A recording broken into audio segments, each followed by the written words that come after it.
¿Sabías que el café pierde el 70% de la fragancia al molerlo? Hola, mi nombre es Alejandro Escobar, creador de la página de Solo Támesis, con uno de mis compañeros Sebastián Martínez, que es barista y también guía de avifauna. Hoy charlaremos un poco sobre los temas del café y de las aves. Sebas, creo que una pregunta que nos hacemos nosotros es muy especial. ¿Cuál es la diferencia que hay entre un café corriente, un café greca que tomamos en un parque o en un local así, a un café de especialidad? Bueno, la diferencia es básicamente el proceso que se le hace a cada café, ¿cierto? El café de greca o el café corriente que nosotros consumimos en cualquier parte, que es el de greca, por lo general es un café que es una pasilla, es un café que tiene pues ciertos defectos, entre ellos está pues algunos que no tienen pues como toda su maduración, que tienen gusanos, puede estar podrido. Entonces por lo general los cafés corrientes los hacen con café pasilla, ¿cierto?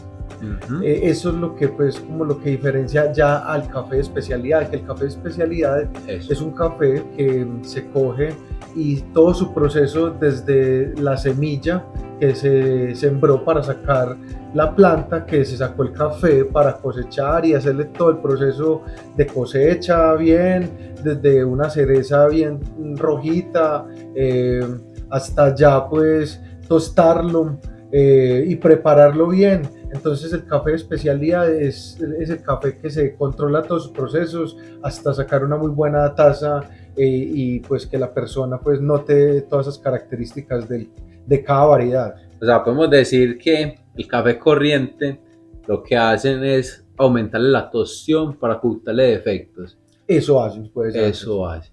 Y un café de especialidad lo podemos considerar como el café que se le cuida todos los detalles, desde Sí. la siembra hasta la cosecha y la postproducción, Sí, claro. que es todo este manejo pues de la calidad del control, de los aromas, de la tostión, que sea una tostión media, Sí. ¿cierto? En tostión media. Hay tostión media, hay tostión alta y tostión baja, pero por lo general a los cafés de especialidad se le da una tostión media, porque las tostiones altas por lo general las aplican es como para ocultar los defectos. Para ocultar los defectos, sí. Entonces las tostiones medias permiten que cada café se exprese todo lo que se hizo bien en todos los procesos antes de tostarlo, ¿cierto? Entonces con las tostiones medias hace que resalten los perfiles de cada variedad. Bueno, esta era una pregunta que tenía y era ¿por qué consumir un café de especialidad en vez de uno corriente? Entonces creo que la está respondiendo acá mismo, ¿cierto? Porque un café corriente es un café malo, un café pues pasilla que le ocultan los defectos a través de la tostión, y un café de especialidad no lo hace. Sí, y también pues acá pues trayendo otra vez a colación lo que la inquietud que tuviste al principio de que porque un café de especialidad pues te da unos efectos muy diferentes a lo que es un café corriente, ¿sí? Porque las tostiones altas pues también no caen muy bien a los cuerpos, ¿cierto? Las tostiones medias también hacen que los cafés se expresen mejor y pues realmente un café es un alimento, ¿cierto? No tiene por qué hacer daño al cuerpo. El café está lleno de vitaminas, tiene muchos antiácidos que son pues beneficiosos para el cuerpo. Entonces, por eso un café de especialidad no te hace este tipo de efectos cuando uno tiene pues ciertos problemas gástricos y más que todo cuando uno tiene problemas en el colon. Bueno, Sebas, creo que también como estamos en un podcast de Hablando de Café, vamos a hacer un café de especialidad. Claro. ¿Qué se debe hacer para hacer un café de especialidad y qué tipo de preparación vamos a hacer? Lo primero que necesitamos para tomarnos un café de especialidad es tener un café en grano, ¿cierto? En grano. ¿Por qué? Por lo como empezamos el podcast, ¿cierto? Porque él pierde todas sus características pues de fragancia solamente con molerlo. Y después de que lo guardamos, entonces queda solamente el 30% de la fragancia. Entonces cada vez que lo guardemos y lo abramos, entonces va perdiendo más características a nivel de fragancia. Entonces lo primero que tenemos que tener es un método cualquiera, pues yo traje aquí uno pues como más sofisticado, pero pues yo creo que de una prensita cualquier persona se puede tomar un café de especialidad.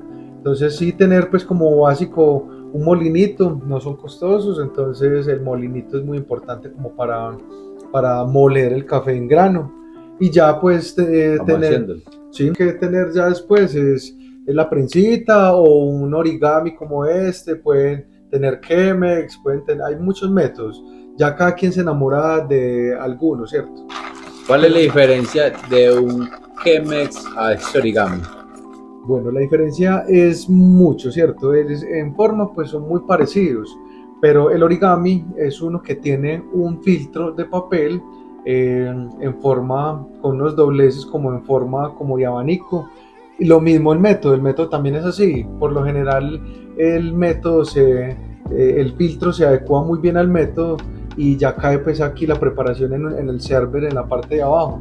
Hay que tener muy en cuenta el grosor del filtro para escoger la molienda para ese tipo de filtro.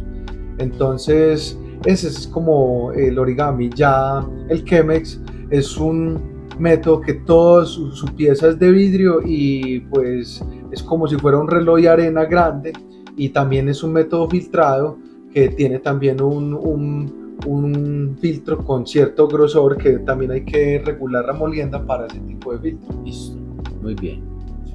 Sigamos ahí moliendo el café. Acá tenemos que estar muy pendiente y ya pues yo lo tengo aquí ya regulado, pero hay que tener muy en cuenta el tipo de molienda para el filtro, ¿cierto? Para el filtro que vamos a hacer y para el método. La Virgen de Oro. Café especial, suave, variedad geisha.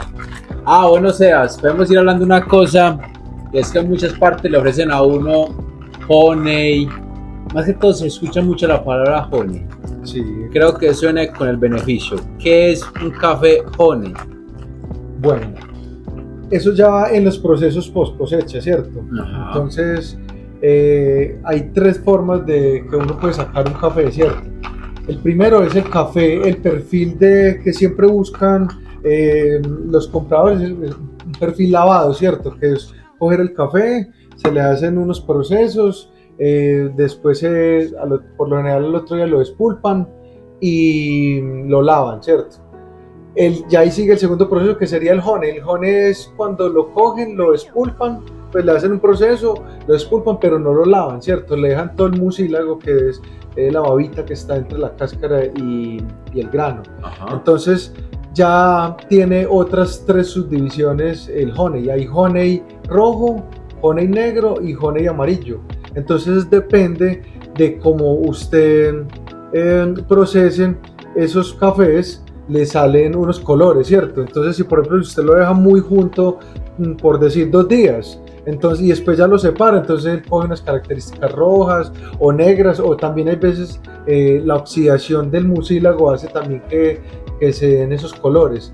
Entonces el honey simplemente es un café que se despulpa, no se le lava el mucílago, entonces el mucílago se le queda impregnado a la cascarita y se seca con eso. Entonces eso es lo que consideramos el café honey. Pues de pronto lo llevan ahí como a la semejanza de que honey es como dulce, eso es cierto. Entonces por eso es que lo ponen así, es como que le queda el dulce pegado, porque realmente cuando uno prueba un grano de café, cuando lo coge de la mata y usted sabe lo mete, dulcecito. sabe dulcecito, ¿cierto? Entonces Sí. Yo creo que por eso es que ese es el nombre que le pusieron a los honey. Muy bien.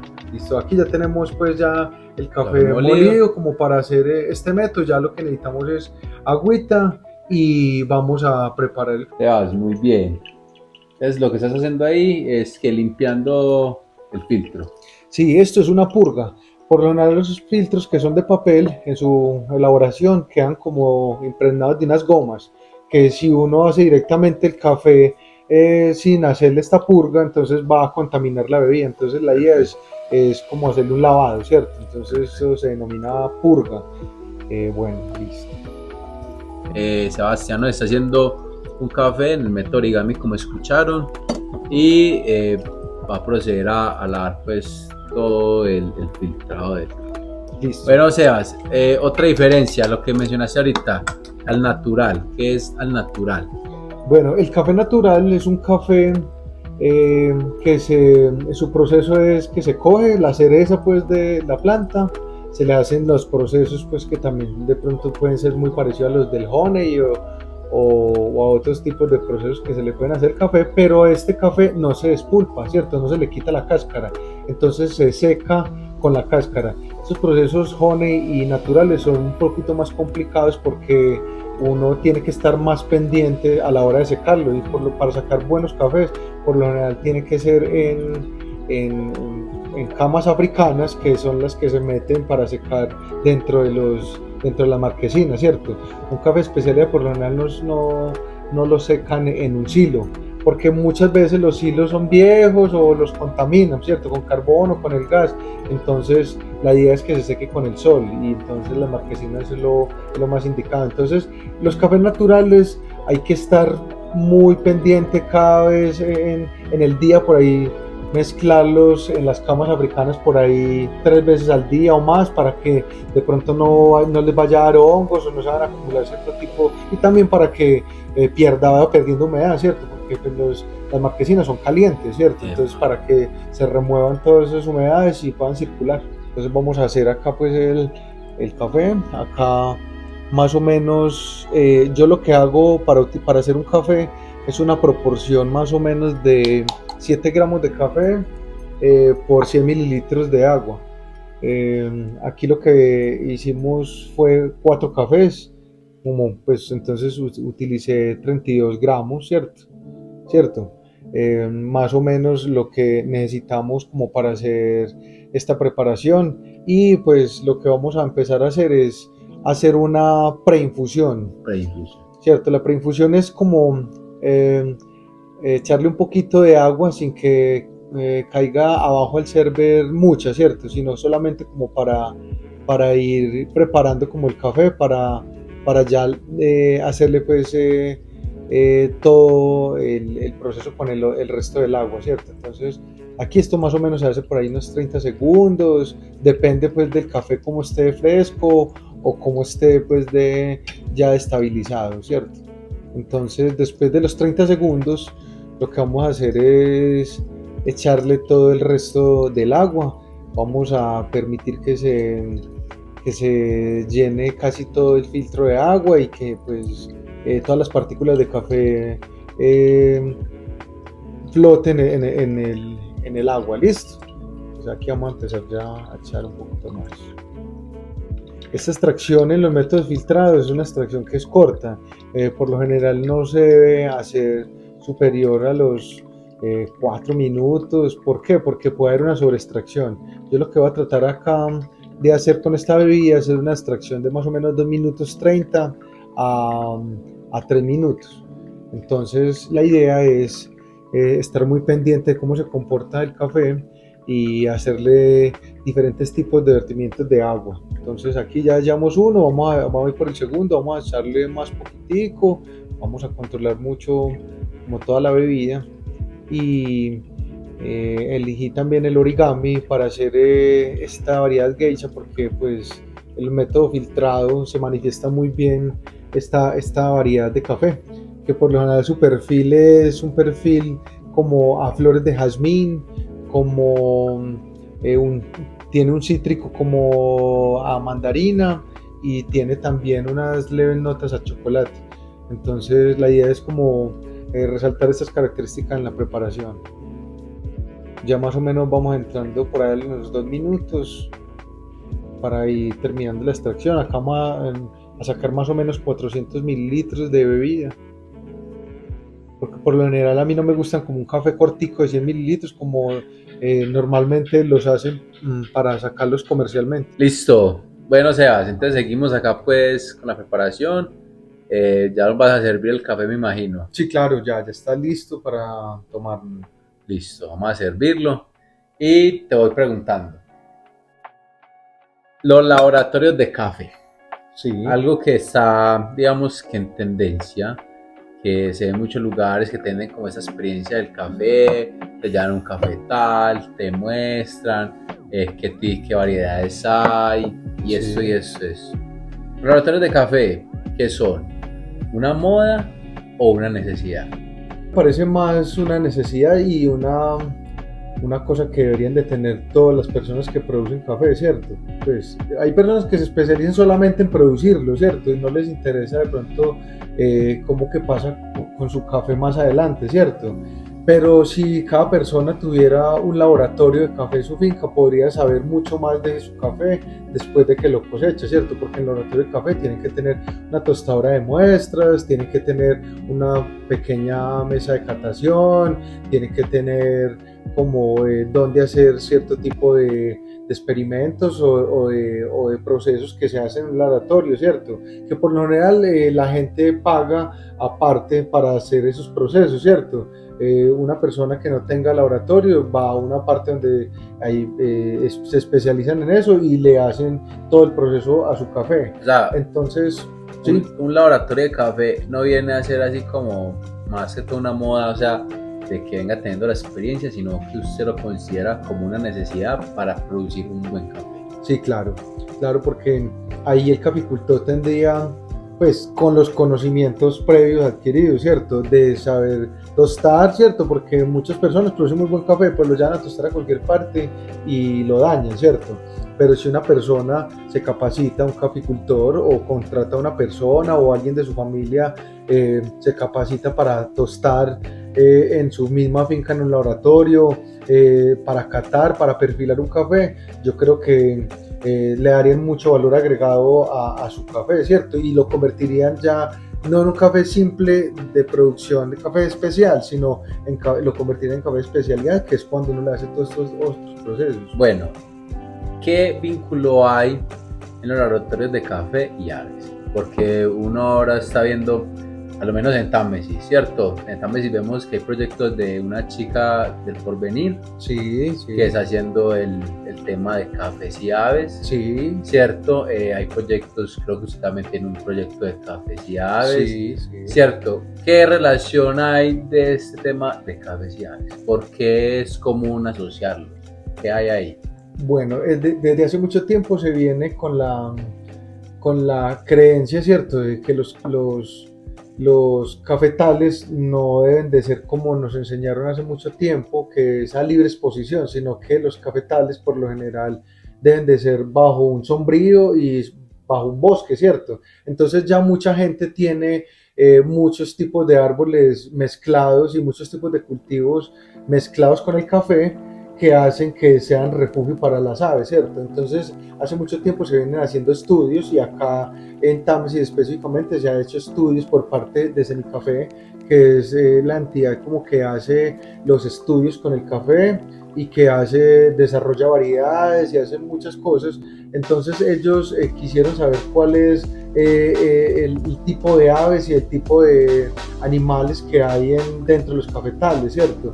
Entonces ellos encontraron pues de que aparte de que hay aves, hay muchos mamíferos, hay muchas hormigas, y que todas estos animales que viven ahí son los que se encargan mismos de repoblar naturalmente con nativos, porque pues ellos comen semillas, comen frutos nativos y en sus heces pues dispersan las semillas. Entonces la relación que hay entre las aves y el café es más que todo como esta simbiosis que se puede dar entre todo lo que hay en un cafetal, ¿cierto? No solamente el cultivo pues del café, sino árboles y animales pues que hay, entre hongos que hay entre las hojarascas las hojarascas que caen cuando hay pues procesos de cambio de hojas de los árboles que hay en los bosques, ¿cierto? Entonces, o sea, lo que se pretende hacer no un monocultivo, sino que ese monocultivo, que el café sea menos agresivo con la tierra, correcto, y combinarlo con plantas, ¿cierto? Sí. Con árboles que ayuden a que, sí, porque yo he visto casos donde hacen un monocultivo de café y la tierra tiende a erosionar mucho. Claro, ¿cierto? Sí, por lo general esos cultivos que son así, pues que ya los llaman un monocultivo, que por lo general usted no ve sino extensiones de café y no lo mezclan con otro tipo de plantas. Ellos tienen que hacer unos procesos con fertilizantes químicos muy tesos, porque pues tienen que adquirir todos sus nutrientes, pues ellos ciertos años los cogen de las tierras, pero como no hay árboles que Caigan caigan hojas hojas para que haya pues una descomposición y haya pues y como no todo hay ese proceso. animalitos que mueran, Correcto, ¿cierto? sí. No hay todo ese. Sí, entiendo. Entonces, o sea, no alejarnos de lo natural, seguir como con lo más Sí, natural posible y creo que nos conviene a todos, tanto al árbol, tanto a nosotros sí, como consumidores, tanto a la tierra. sí, Muy claro. bien. El tema que ahorita estás hablando me parece muy interesante y es lo de las aves, ¿cierto? Sí. Que vienen las aves también. ¿Qué aves son comunes ver en Támesis y por qué yo a veces he escuchado como que no, solo allá se ve o solo por allá se puede ver? Sí, bueno, el tema pues ya entrando pues como más en el mundo de las aves y más que todo específicamente como de la ornitología, que es la que estudia las aves como tal, su comportamiento, su hábitat, su distribución, dónde se pueden ver y entonces ya entramos ya a, como a un campo pues ya más específico y ya pues aquí en Támesis tenemos pues como un laboratorio muy bacano que se hace en la Reserva Natural La Cumbre de la Virgen, ¿cierto? Entonces allá hace más o menos 15 años se vienen haciendo estudios de aves y han encontrado pues que hay muchas migratorias que llegan a los cafetales, hay muchas que viven residentes todo el año en los cafetales y pues lógicamente migran a otras partes muy cercanas, pero siempre están como residiendo en los cafetales y hay muchas endémicas que son las aves que solamente son de Colombia, ¿cierto? Entonces aquí, por ejemplo, en Támesis más o menos hay por ahí unas 10 ya pues como encontradas, que eso es un dato muy importante porque las endémicas por lo general a nivel de avistamiento de aves y de personas que buscan fotografiar este tipo de aves endémicas las buscan. Entonces, aquí en Támesis también tenemos la fortuna de que una de esas endémicas, que es la Danis turquesa, es un ave que solamente en Antioquia se ve en Támesis. Entonces también mucha gente viene de otras partes de Antioquia a fotografiarla aquí a Támesis porque es la parte más cercana donde la pueden ver, porque ya en otras partes que la pueden observar ya sería en la cordillera central, en la cordillera oriental, en partes específicas. Pero acá se pueden ver otro tipo de aves que son endémicas y ahí tienen mucha distribución por el resto de Antioquia, ¿cierto? ¿Cuántas especies de aves se pueden ver en el Jardín Botánico de Támesis? Más o Pues menos. Pues allá hay registros más o menos de 200 y pico, ¿cierto? 200 y pico en el Jardín En el Botánico. jardín botánico, entre las que se han avistado y las que se han escuchado o pasan volando, ¿cierto? Porque por lo general cuando uno va a visualizar o a avistar aves, uno no, pues y uno lo hace con una plataforma y ahí le da la opción de uno o montar la opción de que la vio o que le tomó foto o que la escuchó, ¿cierto?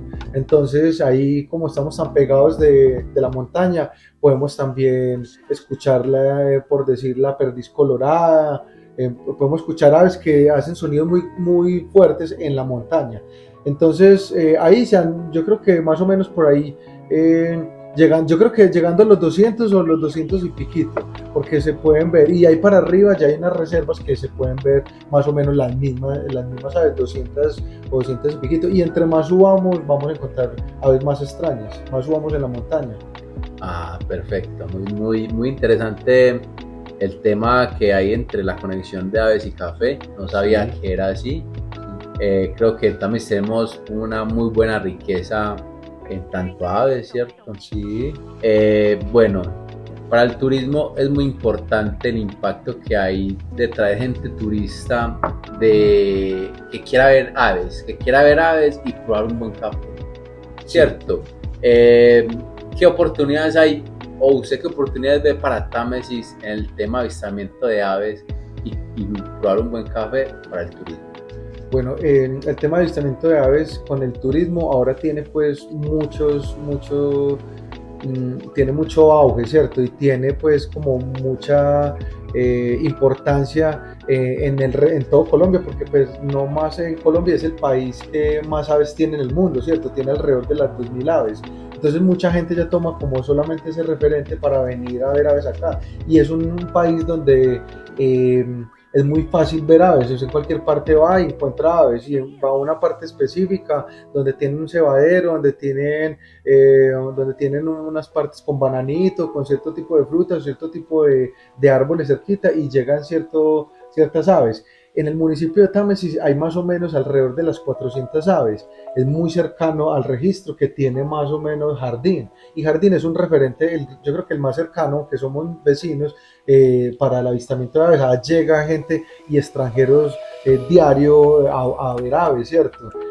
Támesis de pronto apenas está empezando con el tema de saber dónde están ciertas aves para que la gente vaya y las observe y que busquen guías locales para que los lleven a registrar cierto tipo de aves y se pueda desarrollar este tipo de turismo. Pero pues Colombia y Antioquia y Támesis pues tienen un potencial pues inmenso. No más acá ya viene mucha gente y buscan pues como los guías locales que de pronto se van a conocer para poder ejercer pues como este tipo de actividad, y es una actividad muy rentable porque pues realmente uno tiene que tener unos conocimientos muy afianzados ya para poder ser guía de aves, ¿cierto? Conocer o nombres científicos o conocer el nombre en inglés o saber sus comportamientos para ir a ciertas partes y verlas o escucharlas y poder mostrársela a una persona que quiera tomarle una foto o simplemente avistarla. Bueno, Sebas, última pregunta. Sí. Aquí, ¿qué historia tiene usted con una ave o qué ave le impresiona a usted más?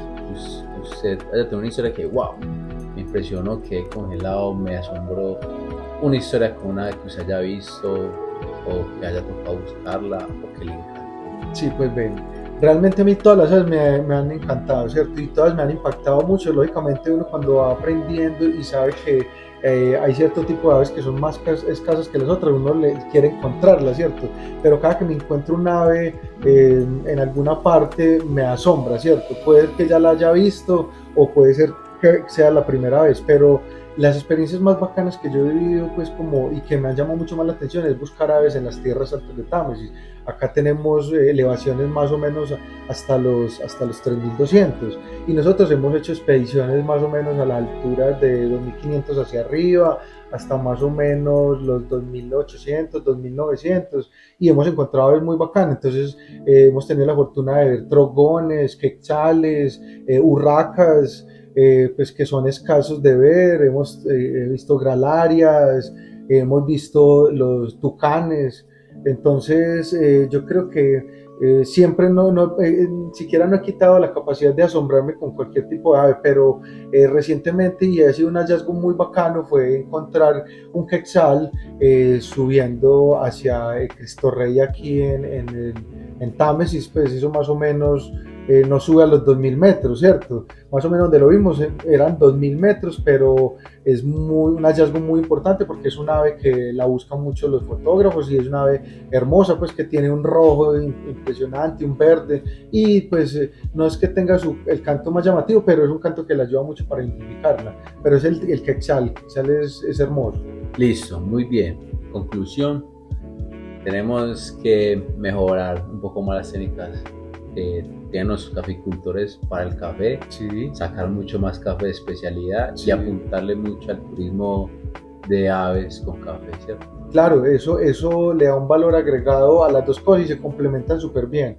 Entonces, si las personas se meten en el cuento del avistamiento de aves, teniendo pues sus propios cafetales llenos de aves, pues van a tener dos cosas unidas muy bacanas y pueden desarrollar las dos actividades al mismo tiempo y se pueden cobrar muy bien por este tipo de servicios. Lógicamente, pues la gente va haciendo cositas más elaboradas ahí, o que le ofrecen desayuno a la gente, le ofrecen otro tipo de experiencias cuando hacen cebaderos cerquita de las casas y no tienen que irse a buscarlos a los cafetales, sino que las tienen exactamente ahí en la casa. Perfecto. Bueno, Sebas, muchas gracias. Fue nuestro primer podcast. Usted fue el primer invitado. Qué bacano. Vamos a seguir haciendo los podcasts periódicamente en Solo Támesis. No se lo pierdan. Muchas gracias, Sebastián, por llegar acá. Gracias a vos, me alejo. Hasta luego, pues. Nos vemos. Todo bien.